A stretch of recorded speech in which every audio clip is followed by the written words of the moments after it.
Hi friends, இன்றைக்கி நம்ம வீடியோவில் பாண்டா சிக்கன் எப்படி பண்ணுறங்கிறத பார்க்கலாம். ஃபஸ்ட்டு ஒரு பவுல் எடுத்துக்கோங்க.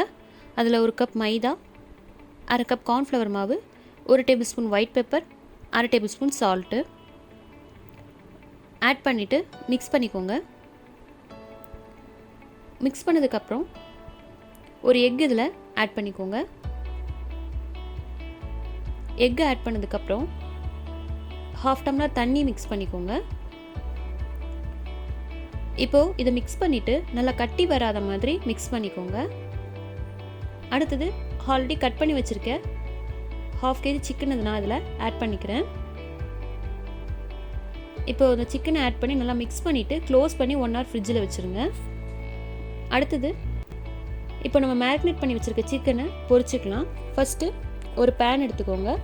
அதில் தேவையான அளவுக்கு ஆயில் ஆட் பண்ணிவிட்டு ஆயில் நல்லா காஞ்சதுக்கப்புறம் நீங்கள் இந்த சிக்கனை இதில் போட்டு பொரிச்சு எடுத்துக்கலாம்.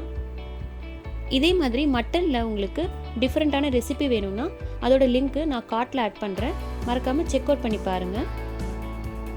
இப்போ நமக்கு சிக்கன் நல்லா ஃப்ரை ஆயிடுச்சு. ஃப்ரையான சிக்கனை இப்போ நம்ம தனியாக எடுத்து வச்சுக்கலாம்.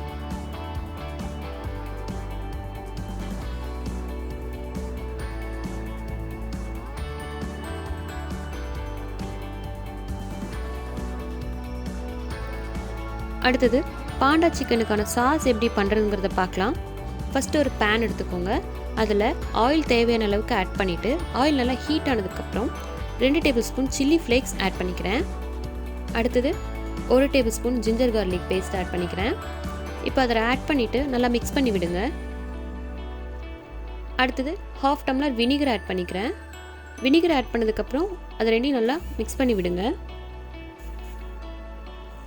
அடுத்தது 2 tablespoon soya sauce add பண்ணிக்கிறேன். சிக்கன் நல்லா க்ளாஸியாக வரதுக்கு 1 tablespoon white sugar add பண்ணிக்கிறேன். அடுத்தது 1 tablespoon brown sugar add பண்ணிக்கிறேன். இப்போ இதை நல்லா மிக்ஸ் பண்ணி விடுங்க. நெக்ஸ்ட்டு 1/2 கப் கார்ன்ஃப்ளவர் மிக்ஸோட வாட்டர் நான் அதில் ஆட் பண்ணிக்கிறேன். இதில் நான் 1 டேபிள் ஸ்பூன் கார்ன்ஃப்ளவர் மாவை தண்ணியில் கலக்கி ஆல்ரெடி வச்சுருந்தேன். இப்போ அதை தான் நான் ஆட் பண்ணியிருக்கேன். அப்போ தான் நமக்கு சாஸ் பதத்துக்கு வரும். இப்போ நமக்கு சாஸ் பதத்துக்கு வந்துருச்சு. இப்போ இதில் ஆல்ரெடி நம்ம ஃப்ரை பண்ணி வச்சுருக்க சிக்கனை கொஞ்சம் கொஞ்சமாக ஆட் பண்ணிக்கோங்க. சிக்கனோட நல்லா அந்த சாஸ் ஒட்டுற அளவுக்கு மிக்ஸ் பண்ணி விடுங்க. நமக்கு இப்போ சிக்கனோட சாஸ் நல்லா மிக்ஸ் ஆயிடுச்சு. அவ்வளோதாங்க, நம்ம பாண்டா சிக்கன் ரெடி ஆயிடுச்சு. இதை நீங்கள் சப்பாத்திக்கு சைட் டிஷ்ஷாக வச்சு சாப்பிட்லாம். வீட்டில் செஞ்சு பார்த்துட்டு எப்படி இருந்ததுங்கிறத கமெண்ட் செக்ஷனில் கமெண்ட் பண்ணிடுங்க.